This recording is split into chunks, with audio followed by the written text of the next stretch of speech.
की इस वीडियो में हम आपको दिखाएंगे कि दो शहजादों के बाद फातिमा फांदी के घर तीसरी बेटी की आमद हुई। फातिमा फांदी के शोहर ने अरसलान ने किस तरह अपनी ननी शहजादी और फातिमा फांदी का शानदार इस्तकबाल किया, ये सब आज आप इस वीडियो में देख सकते हैं।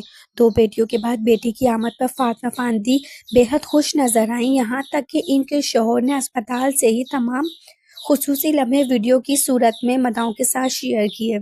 सलाह ने अपनी बेटी और अहलिया के लिए इंतहाई शानदार ग्रेट वेलकम किया, जिसकी वीडियो और तस्वीर आप अपनी स्क्रीन पर देख सकते हैं। यहाँ तक के लोग ये भी भूल गए कि ऐमन खान ने अपनी तीसरी बेटी निमल का इस्तकबाल किस अंदाज में किया था। फातिमा फांदी के घर आने वाली इस नन्ही परी की तमाम तस्वीरें और ग्रैंड वेलकम की झलकियां आप अपनी स्क्रीन पर देख सकते हैं। मदाहों का कहना है कि जैसे ही फातिमा फांदी के दोनों बेटों की आइज हैं, वैसे ही इनकी बेटी की भी बेहद हसीन होंगी। तमाम वीडियोस और तस्वीर देखने के बाद अब आपकी राय क्या है? आपको फातिमा फांदी की बेटी के इस्तकबाल का ये अंदाज कैसा लगा? अपनी कीमती राय कमेंट सेक्शन में जरूर दीजिएगा। वीडियो को लाइक और चैनल को सब्सक्राइब करना ना भूलें। मिलते हैं एक और नई वीडियो के साथ। अपना ख्याल रखें। अल्लाह हाफिज।